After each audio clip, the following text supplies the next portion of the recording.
I'm hitting the road again for more grand days out around our beautiful country.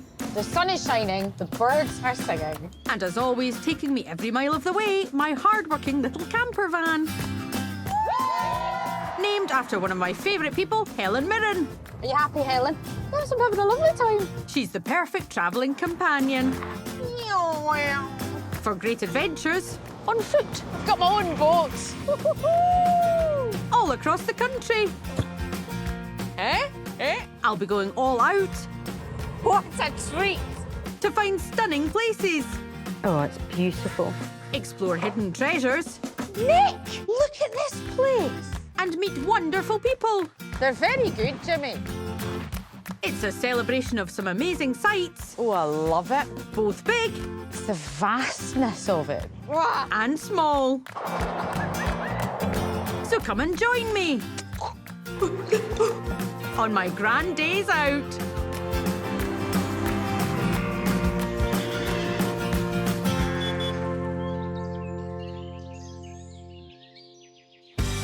This time, I'm exploring stunning South Wales. Outstanding.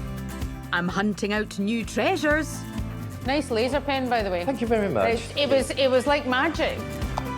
Bumping into new friends. That was full contact. Cyberman. And enjoying surprises 1, 2, 3. in all sorts of amazing places. Just like that.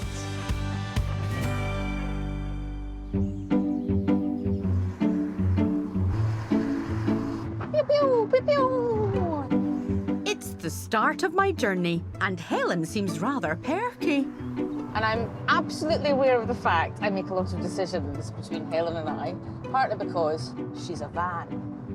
But this time I thought, Helen, where do you want to go on our day out? And Wales. And what a great choice she's made. So, are you happy, Helen? Yes, I'm having a lovely time. There you go. Excellent relationship. From hilltop forts to medieval masterpieces, Wales has more castles per square mile than any other country in Europe. And Cardiff's magnificent castle is inviting us in to plot our route. This is absolutely gorgeous. Right, here's the exciting bit. Let's plan the adventure using my trusty map. I'm going to go for it. We're going to cover a lot of ground, and I'm going to do kind of a... yeah. I'll start by exploring Cardiff. Travel on to Caerphilly before heading west through the Rhondda Valley and completing my journey on the stunning Gower Peninsula. It's always good to give Helen a right good run, you know? It's nice when we stay in a small area, but it's also nice to feel the wind in our hair, on the open road. Come on, Susan, you know how to fold a map. So, let's get going. I'm starting right here. In the 1860s, work began to turn the castle into a dream palace for the 3rd Marquis of Bute. Wow.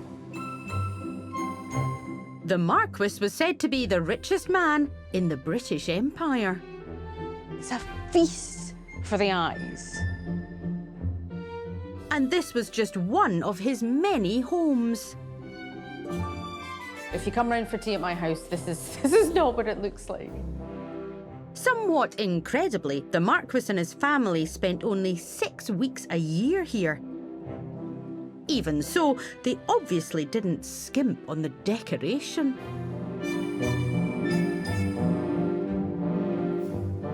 There's this staircase here. It's a statement staircase, easy for me to see.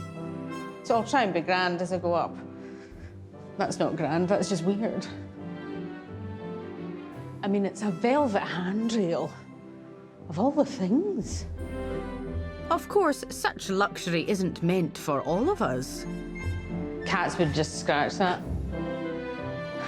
This place is the very definition of there's no such thing as too much. Clearly, I need a guide to help navigate all this opulence. Hello. You look like someone who knows what they're talking about.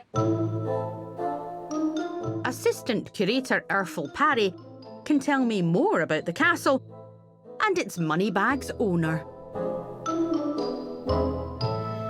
It's quite difficult to think, I think, to comprehend now how much money he had. He owned the mineral rights to the South Wales coalfields. Right. He owned the canal. He owned the railway. He owned the port of Cardiff. Money was pouring in, about £300,000 every year. Which is now, that would... Oh, it'd be something silly like 30 million a year. My In goodness. today's money.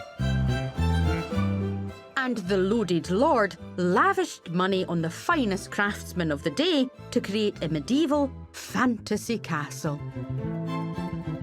Where are we just now? I mean, it's a magnificent, quite a grand room. What would this room have been used for? Well, funnily enough, there was a smoking room. Smoking? Yeah. OK.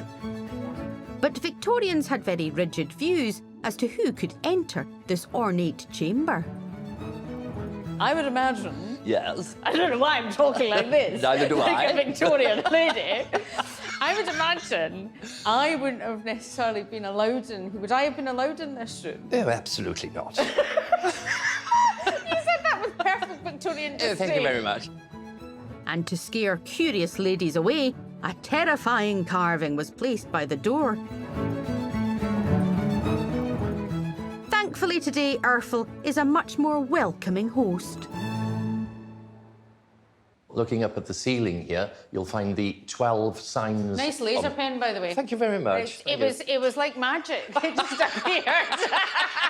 No, get up there. Go on, get up and point at him. So you've got the 12 signs of the zodiac in the roundels. And then underneath then, the paintings that you can see, well, they represent the seasons. And it's not yellow paint above you. It's 22 carat gold It's real leaf. gold. Yeah, so I'll be searching you before you leave. It's okay. I find gold ostentatious. She said, quickly dropping gold out of her pocket. This gilded palace isn't the only family property in town. The Marquis also owned the docks on Cardiff Bay, from where coal was exported all over the world. The area is still known as Butte Town, and I've heard there's a great way to explore. Life jacket? Here's a life jacket. It goes on just like a jacket. Just in there for you. Just in there. Okay. Apparently, Rosie's boat tour is the speediest way to explore Cardiff Bay. It's fast, it's fun, and it's going to get you everything that you want to see. Here we go. Here we go.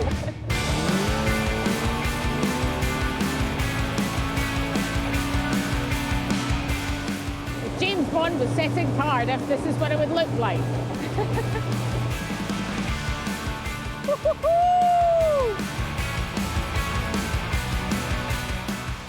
Once home to the world's busiest coal port, Cardiff's waterfront has recently undergone something of a renaissance. Oh, I love it. And thankfully, we're slowing down long enough to see some of it. Or is that the Welsh Parliament there? So it is the Welsh Parliament, the Senedd, as we call it in Wales, and it's where all of our governments take place. The big Millennium Centre. Yeah. Very recognisable, that. You can see it from the minute you come into the bay. It's the very first thing that you see. But of course, on this kind of tour, we can't hang around for long. Do you know how I know I'm having a good time, Rosie? How do you know? I've got a slightly snotty nose. My mother always told me to carry a hanky, and I haven't got a hanky, so I'm going to have to do this, and I'm really sorry. Oh, moving swiftly on. Woo. Cardiff Bay's incredible regeneration was kick-started by an astonishing piece of engineering. that seals the bay from the sea to create a vast freshwater lake. We're surrounded by the locks. As you can see, the 3 gates just over there with the counterweights is how we get in and out of the Bristol Channel. Before it was built, the huge tidal range of the bay meant large parts of it were inaccessible for many hours every day. But now boat users and even fish can go where they want, when they want. So we have a fish pass, so that they... A fish pass? A fish pass, yes. So it's like a little channel. I just imagine all these fish going, you know what, here you go, like a bus pass. You might have noticed there's a lot of cormorants, the blackbirds. Yes, there's at the quite top. a lot of birds. There's a lot of birds, Yes. and they're very clever because they know that the salmon and the trout pass through this pass. So they're watching for those. But I always say the clever salmon and the clever fish make their way through the lock gate. So they go out with the boats, which the birds don't spot.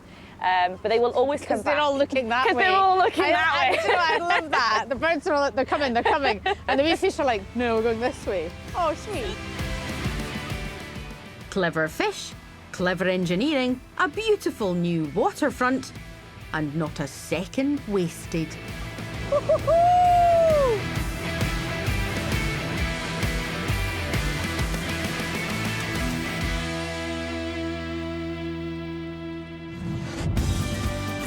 Coming up, I go deep into the Welsh valleys There's a whole world underground. It is, yeah.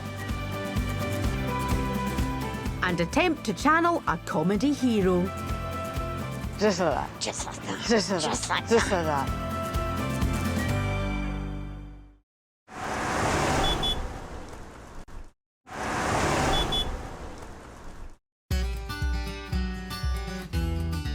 I'm having a grand day out exploring the historic heartlands and incredible coastline of South Wales. Wales is looking absolutely stunning as always. My next destination, Caerphilly, lies just 7 miles north of the capital city. Famed for its tangy cheese and enormous 13th century castle, Caerphilly was also the birthplace of entertainment legend Tommy Cooper, whose act uniquely blended magic and comedy.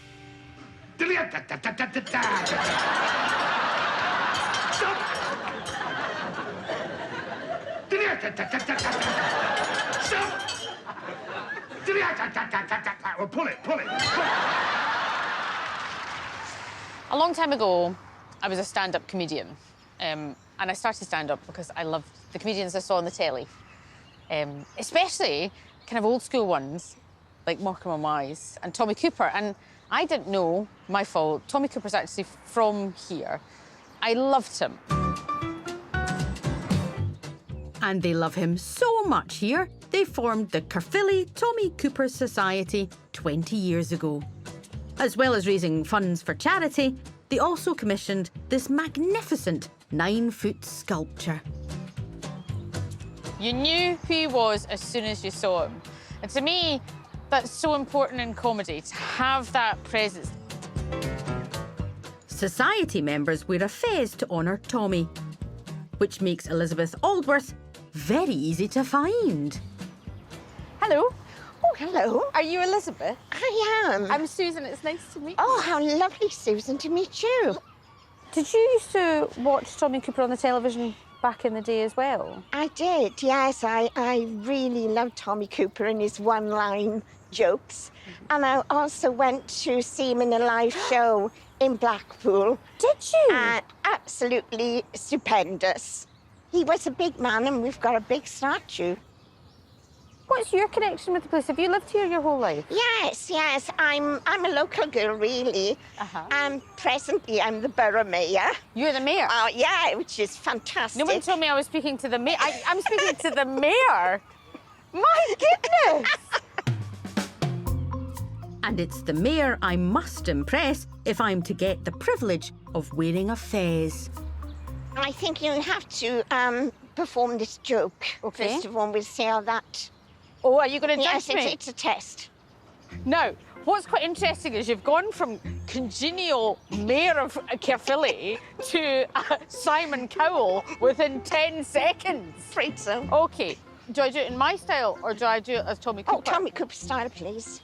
You have switched, Elizabeth! You have switched into the most terrifying thing!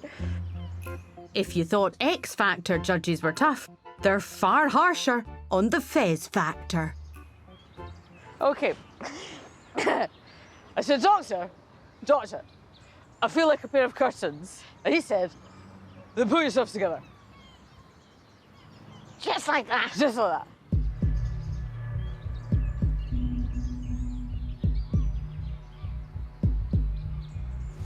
I can now formally invite you to be a member of the Tommy Cooper Society. OK.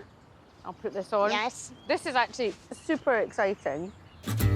And I can't leave without hearing how Elizabeth tells them. I said to the wife, have you seen the dog bowl? She said, I didn't know he played cricket. Bang! I think we've both done Tommy proud. Just like that.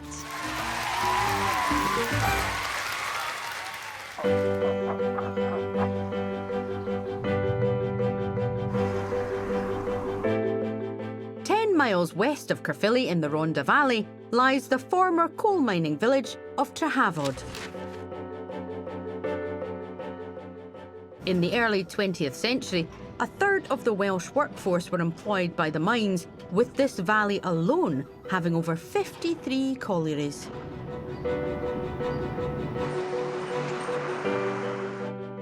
Lewis Merthyr Colliery was one of the biggest. It closed in 1983, but now runs as an interactive museum and employs former miners like John Evans. John, it's a pleasure to meet you. Can you tell me what it was like for you working in the mines? It must have been a really physical job. It was. I started at the age of 15, and I started working a hand-cut coal face. That's pick, shovel, and a small pneumatic pick as well, yeah? Wow. My father worked in the mines, 2 grandfathers worked in the mines, yeah. And in terms of the community around here, mining would have been right at the centre of it, wouldn't it? Oh, absolutely. Nobody's door was ever locked and you could walk straight in. If somebody didn't have any food in the house, for instance, you could knock next door and there'd be a dinner put on the table for you. It was really good times in them days.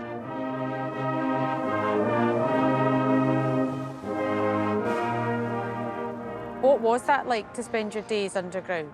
Well, it wasn't too bad in my era because we only spent 7¼ hours down there. But when the Victorians were underground, they would spend 12 hours a day, 6 days a week underground. This colliery was part of a group that employed around 5,000 workers, producing over 1 million tonnes of coal a year. Can I take your arm? Okay. Take my arm, I do no harm, I only smoke cigars. And that working life underground has been faithfully recreated by the museum. You're not nervous at all? No, I'm not nervous. Should I be nervous, John? Oh, well, I don't know. A lot of people are when they go down, yeah? Real miners could descend more than 1,400 feet. The tunnel we're going to is built on top of that, and so only 1 floor down. Down we go then, guys. OK. Even so, it certainly feels like a taste of the real thing. I used to go down so fast, it used to take your breath away. Really? Oh, yeah, it was really scary on times as well. You really get thrown around, it can be that frightening. Jeez. And I know men that have happened to, and they walked away from the mine, Right. and they refused to come back again. Because of just yeah, that part they of were it? that scared, yeah? So this is quite a sedate entry. This is not what it would have been like. This is nice. No, this is nice. This is not what it... That is... Yeah. What a way to go to work in the mornings.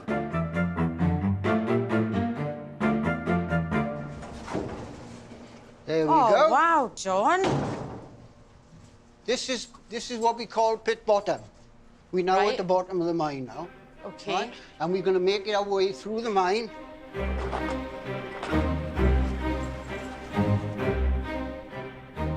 There's a whole world underground. It is, yeah. Some mines you could have as much as 45 miles of tunnels. Did it feel a little bit like an underground city? Do you know when you were down here? It did, yeah. Whichever way you walked, whichever roadway or tunnel you went down, you would come across somebody working in the mine. There would be about 1,500 men. Uh-huh. And you get them or know them all by first name. Uh-huh. Yeah. The network of tunnels were in part created with the help of dynamite. And firing the charges was once one of John's highly dangerous jobs. And I would shout on top of my voice, "Fire!" so everybody in the area knows there's going to be an explosion. So they are trying to find the coal by blasting their way through. The safety procedures are just you shouting, Yeah.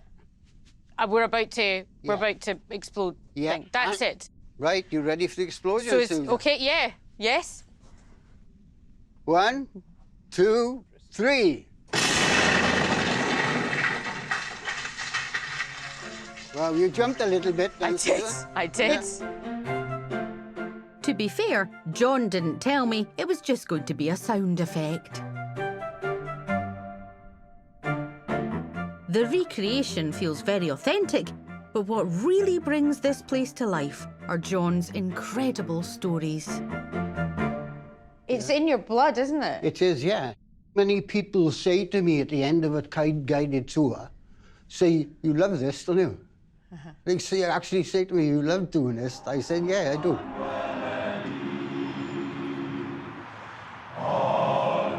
The collieries may be gone, but miners have played a vital role in the rousing Penduras male choir since it first formed almost a century ago.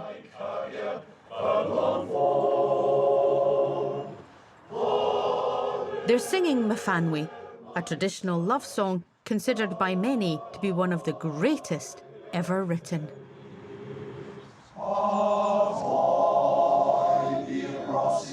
It only sounds beautiful, but it's that sense of community that John was talking about. A choir always gets me. And in the sunshine of the Welsh valleys, this one is particularly special.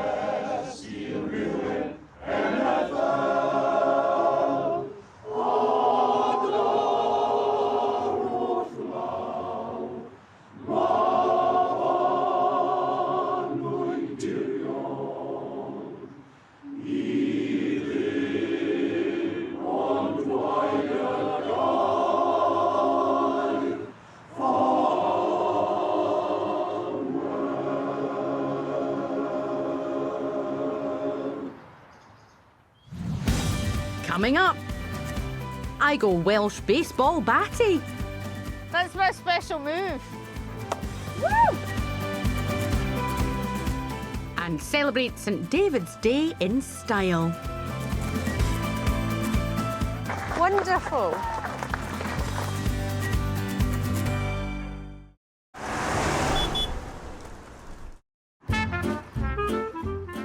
I'm having a grand day out exploring stunning South Wales with my pint-sized friend. I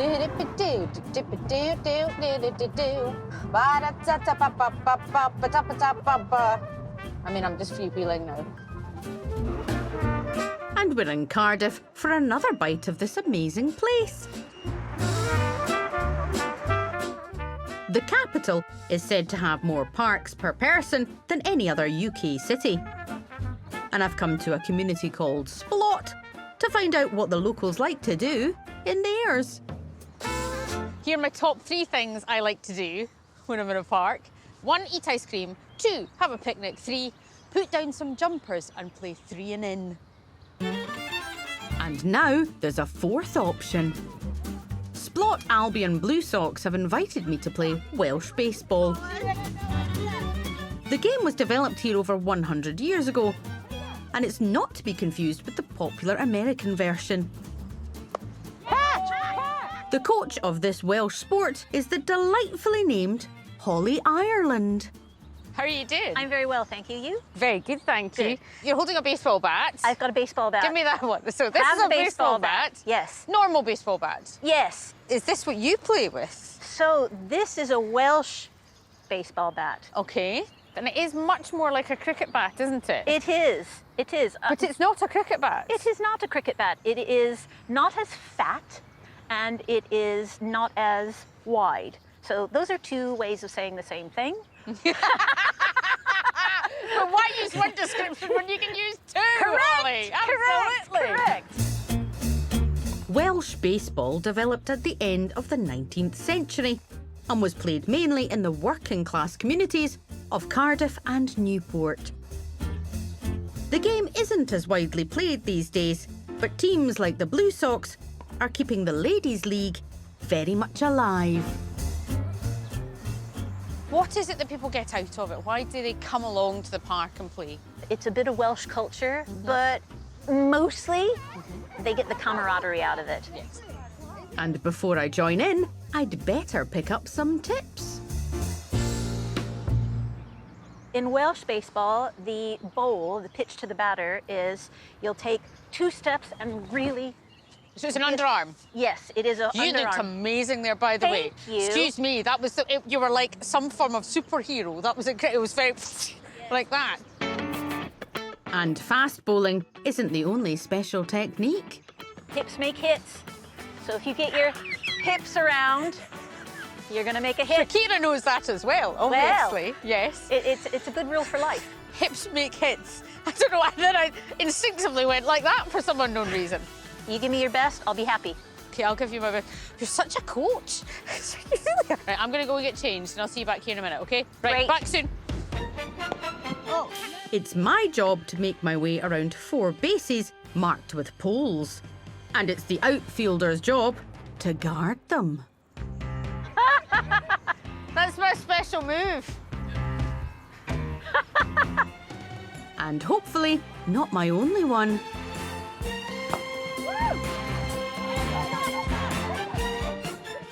The game actually feels a bit like rounders.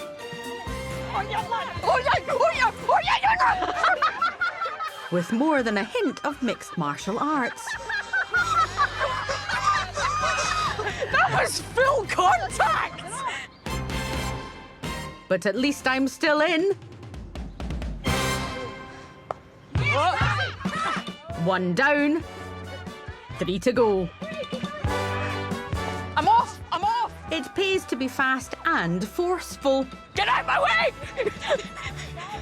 Then where am I going? I'm definitely getting into my stride now. Am I doing all right? Yeah, you're doing very good. 1 more base and I'm home. Oh! And that's a run. Did it. Tired. Welsh baseball is obviously a great way to bump into new friends. But I think I might just sit out the next innings. Cardiff has been absolutely brilliant. And now it's time to leave the city behind us and head west, deep into the Carmarthenshire countryside.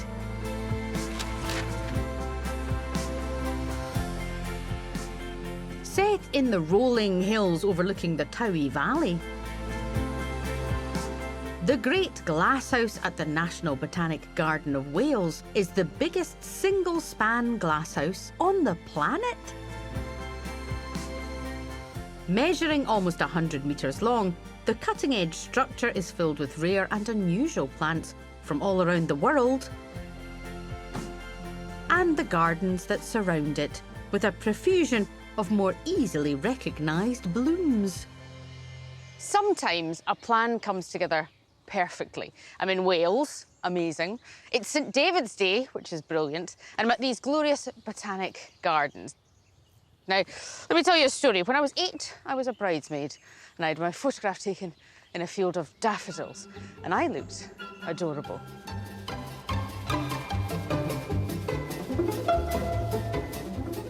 even now, the sight of that trumpet-shaped symbol of spring hurtles me back to childhood. And thankfully, this time I can enjoy the daffodils without the 80s fashions.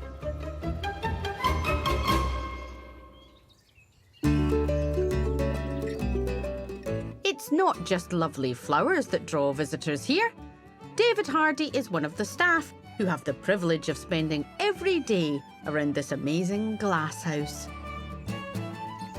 Whoop. Hi, David. Hi. Happy St David's Day. Dydd Gwyl Dewi Hapus, as we say in Wales. Oh, lovely, thank you. I remember as a kid wandering through the Botanic Gardens in Glasgow. When you go into the glasshouses, the different feeling, the heat, it's just a beautiful thing. Yeah. It's a nice thing to do, to stand and listen to the gasps. Designed to look like a giant raindrop, the Great Glasshouse opened in 2000 and is home to the best collection of Mediterranean plants in the Northern Hemisphere. There's 780 panes of glass, and they all weigh about 1/4 ton. So the solar gain we get in there makes any little slight glimpse of sunshine really warm the place up, and then it starts to smell like holidays. All the scents are released, and it's just, well, magical.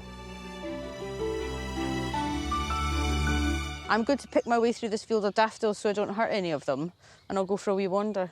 Thank you very much indeed. Thank you. I'm going to be gentle with them. And I could hardly have picked a better day to visit this stunning place. Clearly the St David's Day celebrations are in full swing.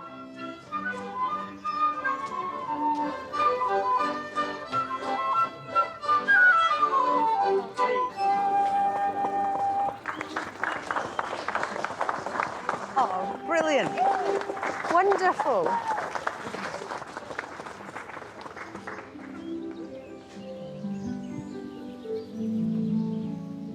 The traditional Welsh dancing is lovely to see, and inside the glasshouse, the air is filled with the sweet sounds of the Welsh national instrument, the harp.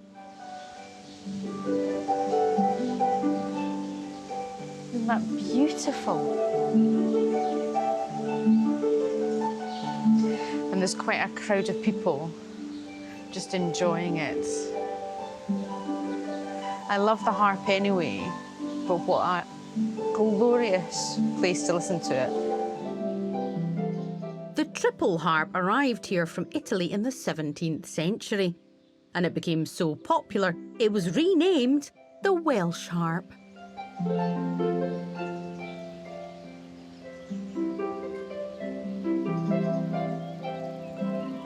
you know what I love about the harp? It's going to sound strange. The fingers seem happy. Do you know what I mean? If you look at the way she's playing, it's like having happy hands.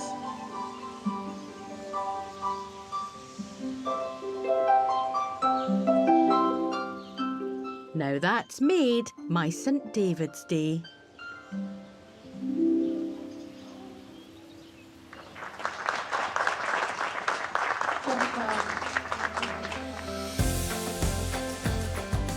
It seems South Wales is full of out-of-this-world attractions. And now I'm heading around an hour away to the Glamorgan coast to check out a very special beach.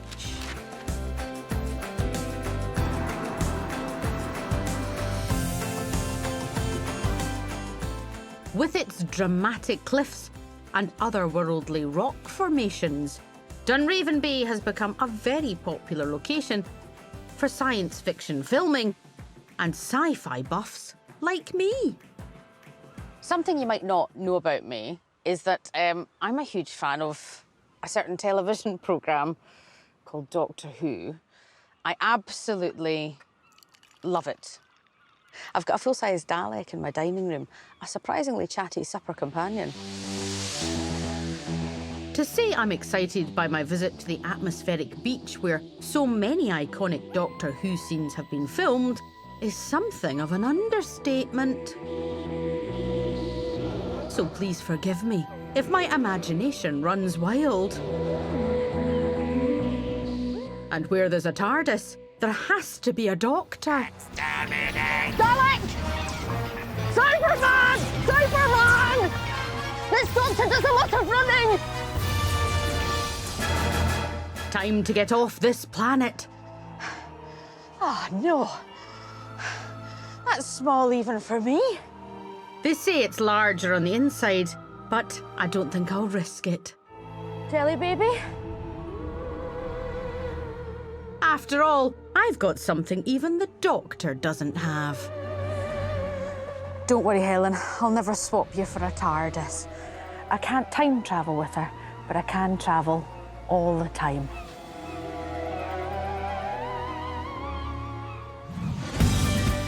Coming up, Helen gets a makeover.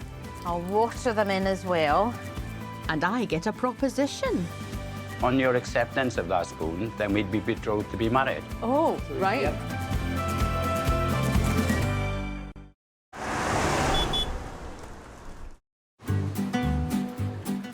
It's the last leg of my fabulous grand day out on the South Wales coast.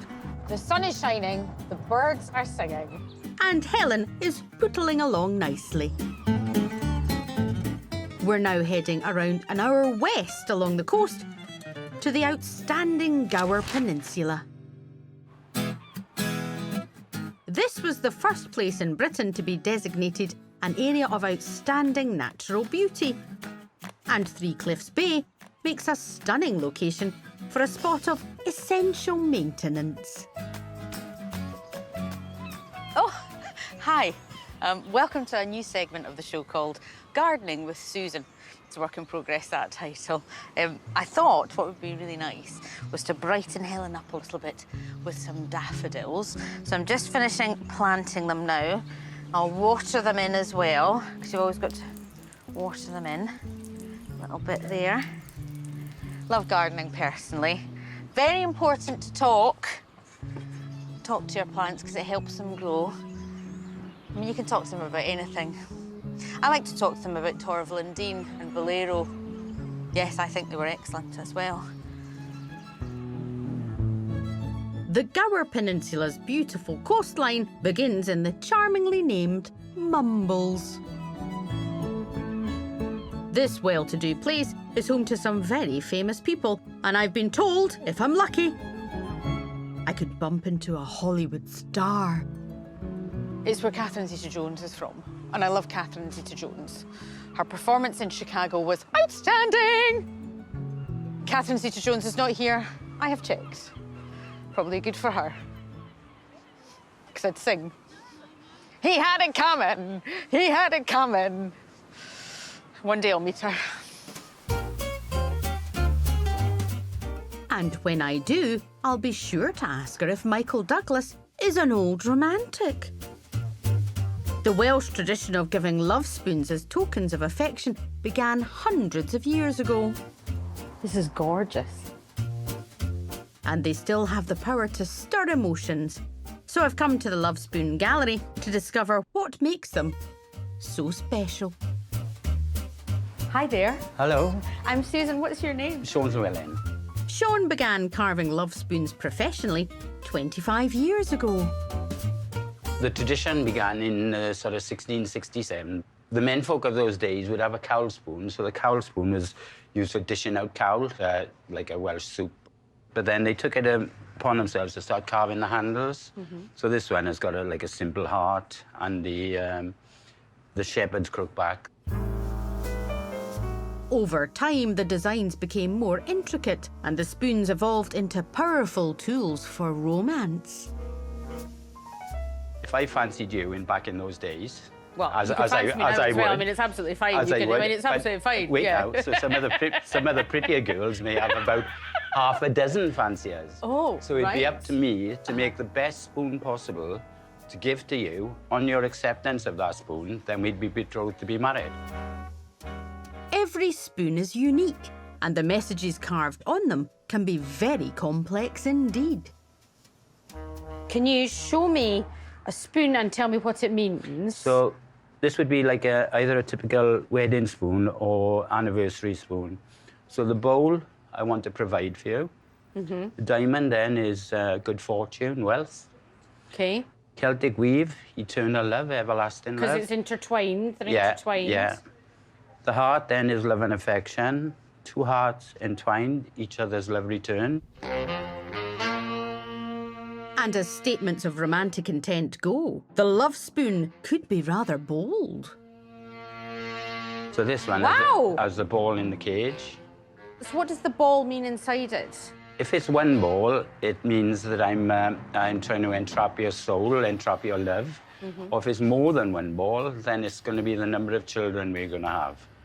So beware of having any with about half a dozen balls in it. Well, yes, at my age, most certainly. I think that ship has sailed.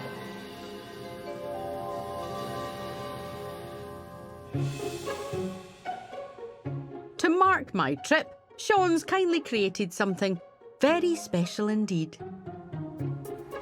Oh, Sean, you're going to make me cry. Oh, you're going to make me cry. So we've got the bowl for good fortune, wealth. Fingers crossed. Two hearts. The Helen. heart, Helen in the heart, your love for Helen, and the Scottish thistle because you're Scottish. That is extraordinary, and I will treasure this for the rest of my life. Thank you so much. I know who I'm going to give this to. Thank you, Sean. Yeah, okay, thank you. See you in a bit, darling. Ta-da, Bye. ta-da. As always, Helen has been the perfect companion. And as the Gower Peninsula has completely captured our hearts, it makes the perfect setting to end our grand day out in South Wales.